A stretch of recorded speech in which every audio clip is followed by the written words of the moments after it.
Hello everyone, इस video में मैं BPSC 68th and 69th pre exam के लिए अलग अलग कोचिंग इंस्टीट्यूट जैसे दृष्टि आईएएस, आस्था आईएएस, परफेक्शन आईएएस, इम्तिहान, एडिटेरिया के टेस्ट सीरीज से साइंस के क्वेश्चंस का डिस्कशन करने जा रहा हूं। ये सारे क्वेश्चन बिहार एसएससी और बिहार दरोगा के लिए भी बहुत ज़्यादा महत्वपूर्ण और यूजफुल हैं। आप इस वीडियो को लाइक कीजिए, शेयर कीजिए और यदि इस चैनल को सब्सक्राइब नहीं किए हैं तो प्लीज़ इस चैनल को सब्सक्राइब कीजिए। तो चलिए शुरू करते हैं। साइंस का question number 1, by which instrument the intensity of sound is measured? Audiometer या फिर एनीमोमीटर या क्रोनोमीटर या फिर ऑडियोफोन? तो इसका राइट ऑप्शन हो जाएगा ए, ऑडियोमीटर। किस यंत्र के द्वारा ध्वनि की तीव्रता मापा जाता है? तो ध्वनि की तीव्रता ऑडियोमीटर से मापा जाता है। एनीमोमीटर से क्या मापा जाता है? वायु की गति मापी जाती है एनीमोमीटर से, यानी स्पीड ऑफ विंड स्पीड को मेजर किया जाता है एनीमोमीटर से। ऑडियोमीटर का यूज किया जाता है ध्वनि की तीव्रता यानी इंटेंसिटी ऑफ साउंड को मेजर करने के लिए। क्रोनोमीटर क्या है? क्रोनोमीटर एक टाइमिंग डिवाइस है जो समुद्री यात्रा में अक्षांश एवं समय के लिए उपयोग किया जाता है इसका। ऑडियोफोन क्या है? ऑडियोफोन सुनने के उपयोग में लाया जाता है। सो राइट ऑप्शन यहाँ पे हो जाएगा A. Next question, what is the effect on current in the circuit during short circuit? Keeps on increasing या फिर इंक्रीजेज ग्रेटली या फिर रिमेन्स अनचेंज्ड या फिर डिक्रीजेज? लघु पथन शॉर्ट सर्किट के दौरान परिपथ में धारा पर क्या प्रभाव पड़ता है? तो धारा जब शॉर्ट सर्किट होता है तो उसमें सर्किट में इलेक्ट्रिक करंट सडन इंक्रीज कर जाता है, बहुत ही लार्ज अमाउंट में इंक्रीज कर जाता है और इस कारण से आग लग जाती है। जैसे H is equal to I² RT। यदि करंट सडन इंक्रीज कर जाता है तो हीट जो प्रोड्यूस होगा ज़्यादा हो जाता है, आग लग जाती है, तो अत्यधिक बढ़ जाती है। राइट ऑप्शन यहाँ पे होगा बी, सडन इंक्रीज कर जाती है। Next question, the shape of the flame of a candle under the condition of weightlessness becomes? Round shape का हो जाता है या लॉन्ग शेप या फिर मच स्मॉलर या फिर विल रिमेन अनचेंज्ड? तो राउंड शेप का हो जाता है। राइट ऑप्शन ए है। भारहीनता की स्थिति में एक मोमबत्ती की ज्वाला का आकार हो जाता है, गोल हो जाता है, अधिक लंबा हो जाता है, अधिक छोटा हो जाता है या फिर अपरिवर्तित रहता है? तो गोल हो जाता है। राइट ऑप्शन ए होगा। Next question, in which of the following will this speed of light B minimum? In glass या फिर इन वैक्यूम या इन वाटर या इन एयर? निम्नलिखित में से किसमें प्रकाश का वेग न्यूनतम होगा? तो किसी भी मीडियम में लाइट का स्पीड कितना होगा यह उस मीडियम के रिफ्रैक्टिव इंडेक्स पे डिपेंड करता है। रिफ्रैक्टिव इंडेक्स क्या होता है? रिफ्रैक्टिव इंडेक्स म्यू कह दीजिए, mu is equal to speed of light in vacuum c by speed of light in that medium. तो सी बाई वी होता है, सी बाई वी।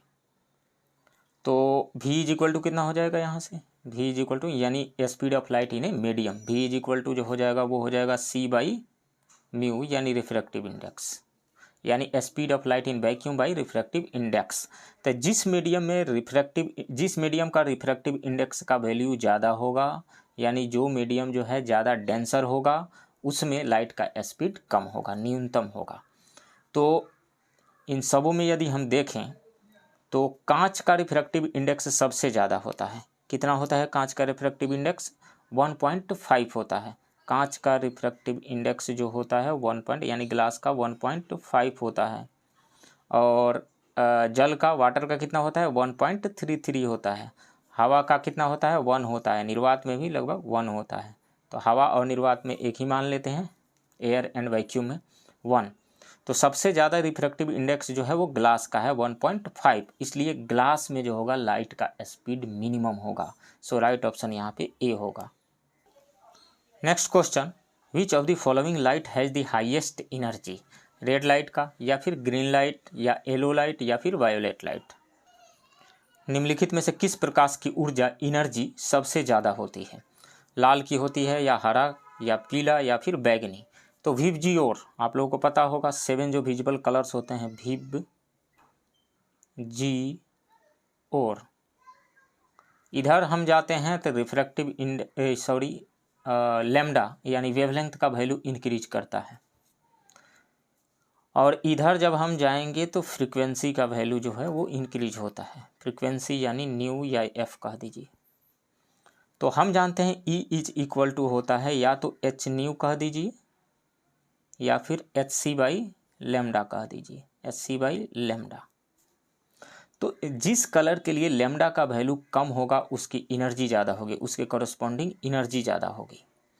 तो इनमें सबसे ज़्यादा जो है विजुअल कलर्स में सबसे ज़्यादा वेवलेंथ का वैल्यू रेड कलर के लिए होता है, इसलिए रेड कलर्स के कॉरस्पॉन्डिंग जो एनर्जी होगी उससे एसोसिएटेड जो एनर्जी होगी वो मैक्सिमम होगी, सबसे ज़्यादा होगी रेड कलर की, सबसे कम किसकी होगी, वायलेट कलर की। एच क्या है, प्लांक्स कांस्टेंट है, कितना वैल्यू होता है 6.63 इंटू 10⁻34, 6.63 इंटू 10⁻34 ये होता है प्लांक्स कांस्टेंट एच का वैल्यू।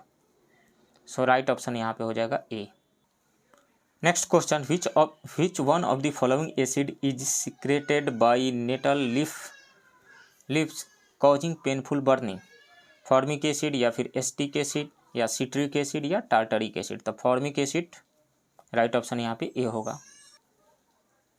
निम्नलिखित में से कौन सा अम्ल बिच्छू बूटी नेटल लीफ की पत्तियों द्वारा स्त्रावित होता है जिससे पीड़ादायक जलन होती है, तो वो होता है फॉर्मिक अम्ल। फॉर्मिक एसिड क्या फार्मूला होता है फॉर्मिक का, या इसको मेथनोइक एसिड भी कहा जाता है, उसका फार्मूला होता है HCOOH, HC double bond OH। Next question, heater wire is made of, तो नाइक्रोम से बना होता है, राइट ऑप्शन ए है।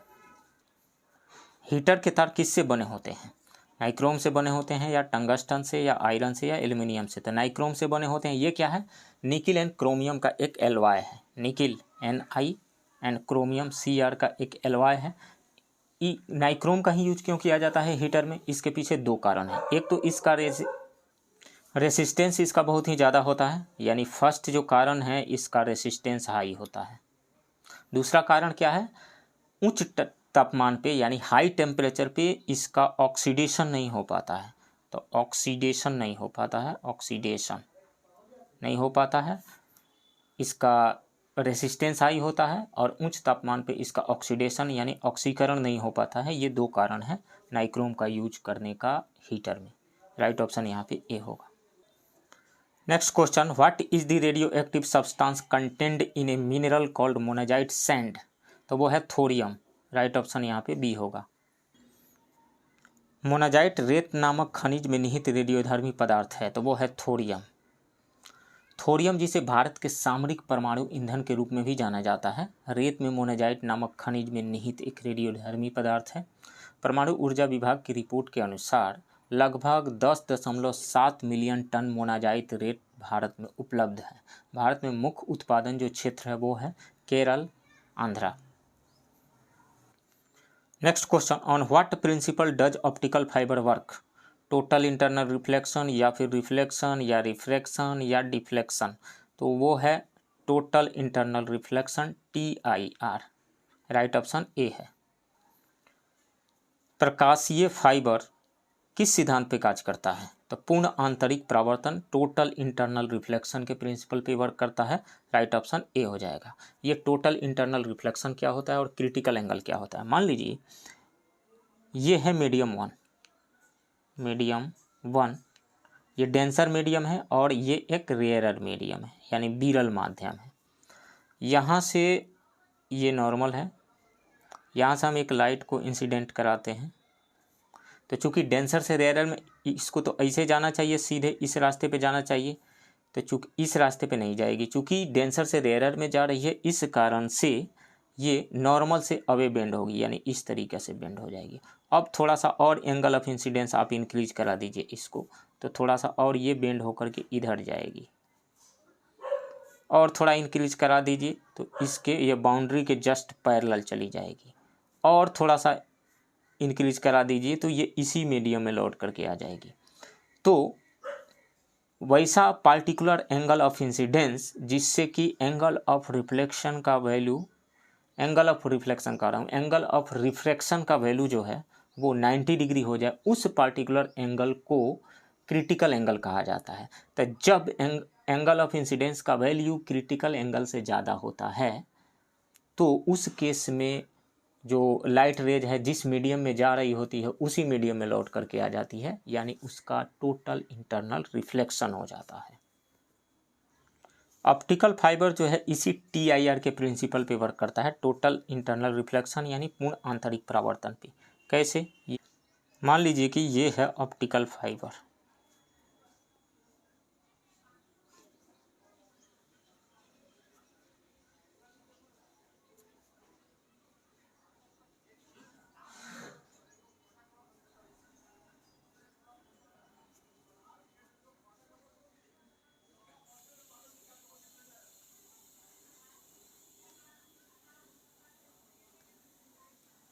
एक रे, एक लाइट रे या लाइट सिग्नल जो है यहाँ से भेजा जा रहा है, यहाँ से भेजा जा रहा है, और ये जो एंगल ऑफ इंसिडेंस का वैल्यू है क्रिटिकल एंगल से ज़्यादा है, तो इसी मीडियम में लौट करके आ जाएगी रे। फिर यहाँ पर भी जो एंगल ऑफ इंसिडेंस आ रहा है उसका वैल्यू क्रिटिकल एंगल से ज़्यादा है, तो फिर ये रिफ्लेक्ट हो जाएगी। तो इस तरीक़ा से रिफ्लेक्ट हो करके ये सिग्नल एक एंड से दूसरे एंड पहुँच जाता है। ये जो अंदर वाला है इसको कोर कहा जाता है। ये डेंसर मीडियम है, मतलब ऐसे मटेरियल से बना हुआ है जिसका रिफ्रैक्टिव इंडेक्स ज़्यादा है। ये बाहर वाले को क्लैडिंग कहा जाता है। तो अंदर वाला हो गया क्या? कोर, और बाहर वाला हो गया क्लैडिंग।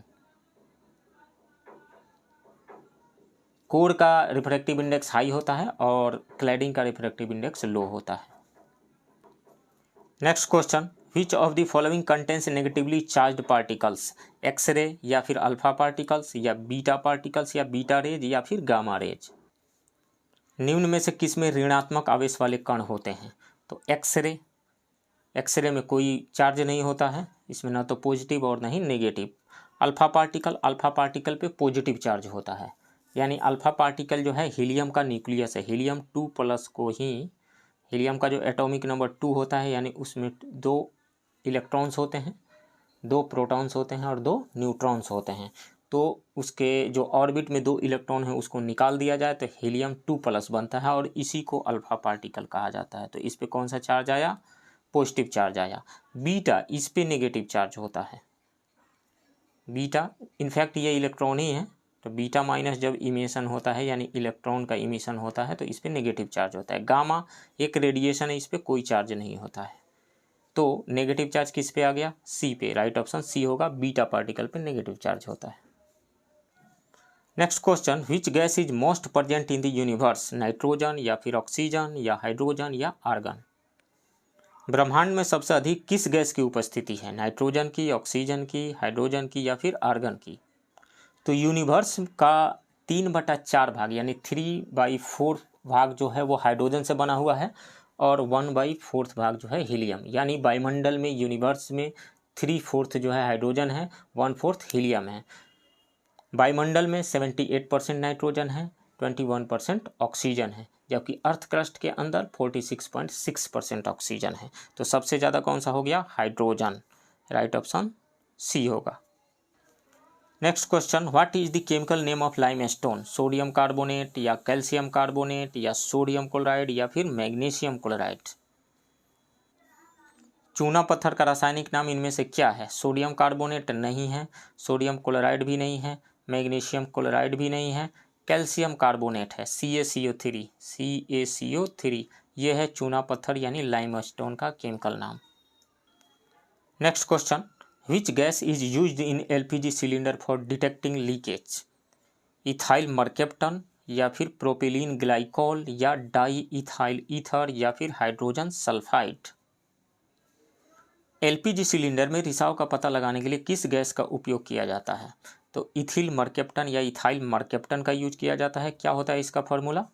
C2H5SH, ये होता है इथाइल मर्केप्टन या इथिल मर्केप्टन का chemical formula. Right option A होगा। Next question, which of the following carbon allotropes is are good conductor of electricity?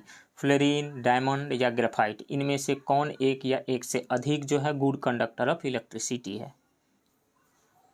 निम्नलिखित कार्बन अपरूपों में से कौन से विद्युत के सुचालक हैं? फ्लोरीन, हीरा एंड ग्रेफाइट। तो ये जो तीनों कार्बन के एलोट्रॉप्स हैं, इसमें से फ्लोरीन इलेक्ट्रिसिटी का कंडक्टर नहीं है, डायमंड भी इलेक्ट्रिसिटी का कंडक्टर नहीं है, ग्रेफाइट इलेक्ट्रिसिटी को कंडक्ट करता है, तो ये गुड कंडक्टर ऑफ इलेक्ट्रिसिटी है। सो राइट ऑप्शन इसमें से 3, ओनली 3 हो जाएगा, केवल 3, राइट ऑप्शन सी यानी graphite. Next question, what does the allotropy of a substance indicate? The physical property of matter are the same and the chemical properties are different? नहीं, the chemical properties of matter are the same and the physical property are unequal, ये सही है। Having the same physical and chemical properties of the substance, नहीं। The dissimilarity of both physical and chemical properties of the substance, ये भी नहीं। इसमें से right option B हो जाएगा। एक्सप्लेन करता हूँ आगे में। किसी पदार्थ की अपरूपता क्या संकेतित करती है? पदार्थ का भौतिक गुण समान तथा रासायनिक गुण का असमान होना, नहीं। भौतिक गुण समान तथा रासायनिक गुण असमान नहीं होते हैं। पदार्थ का रासायनिक गुण समान तथा भौतिक गुण का असमान होना, ये सही है, राइट ऑप्शन।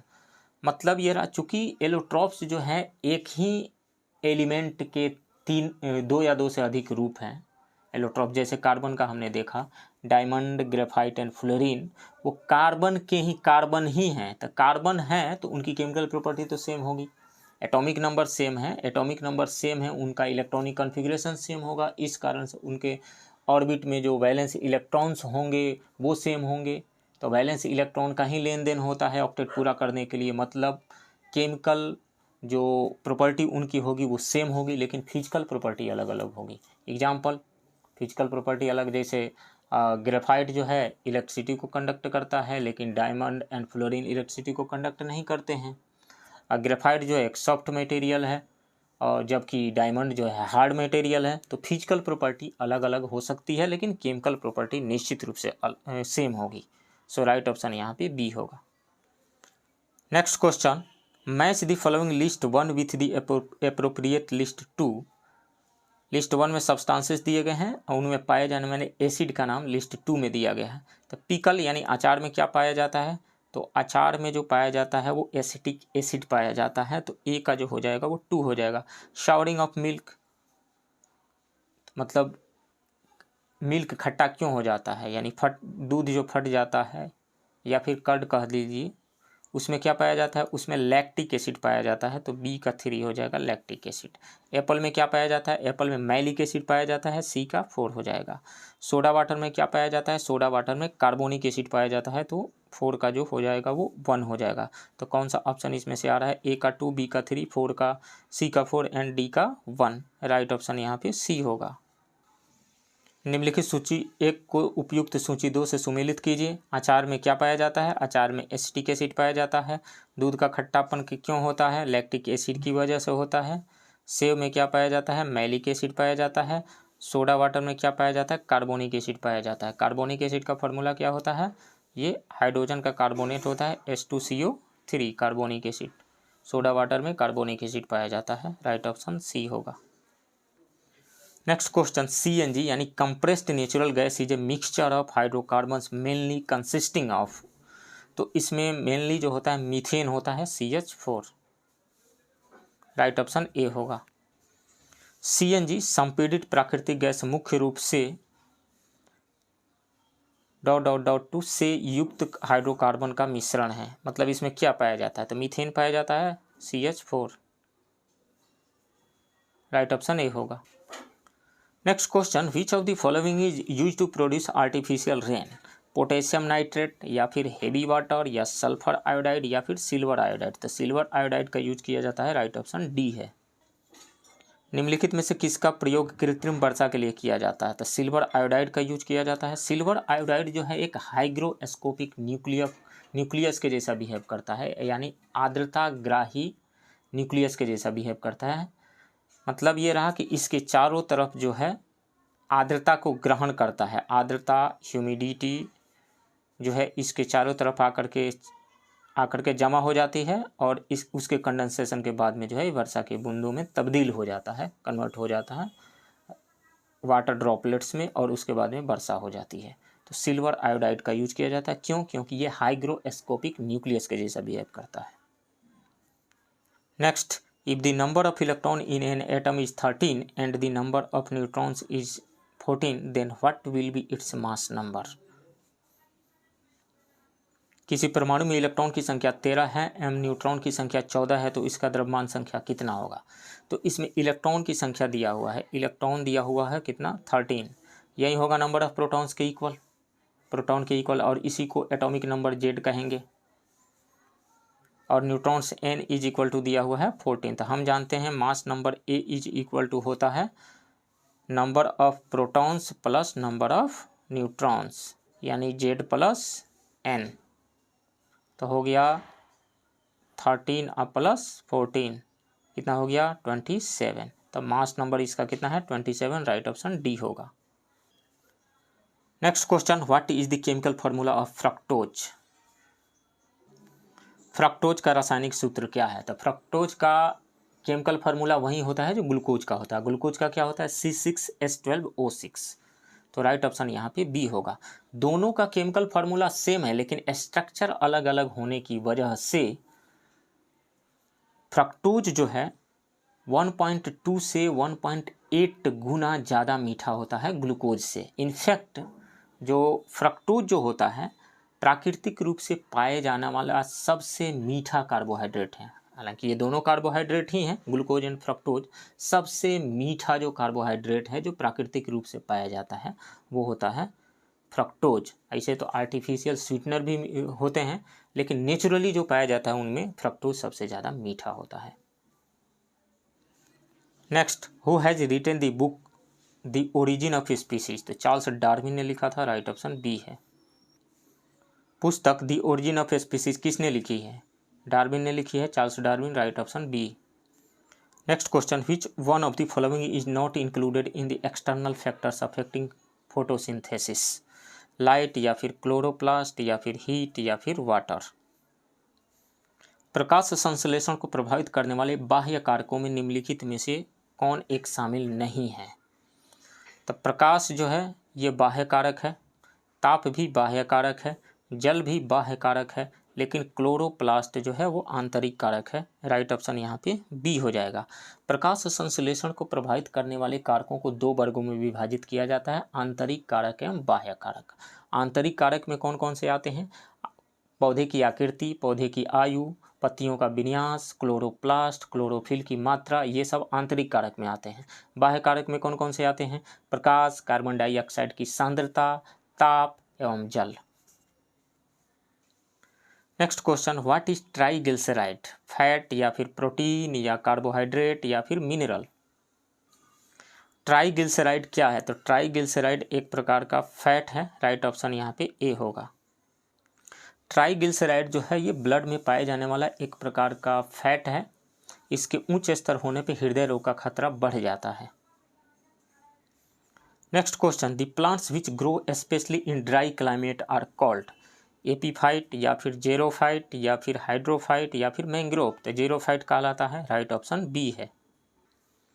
वैसे पौधे जो शुष्क जलवायु में विशेषतः होते हैं कहलाते हैं एपीफाइट या फिर जीरोफाइट या फिर हाइड्रोफाइट या मैंग्रोव। तो जेरोफाइट कहलाता है। राइट ऑप्शन बी है।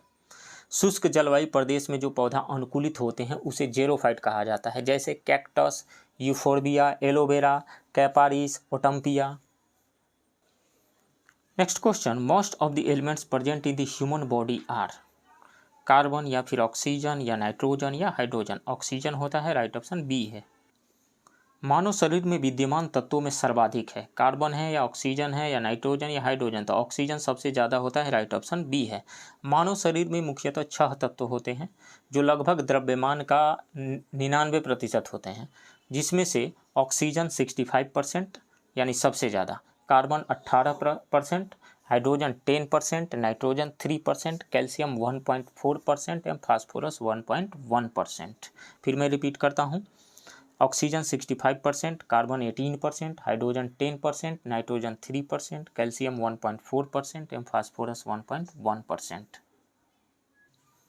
Next question, where is vitamin A stored in the human body? Liver में या पैनक्रियाज में या हार्ट में या बोन मैरो में? तो राइट ऑप्शन यहाँ पे ए हो जाएगा, लीवर में।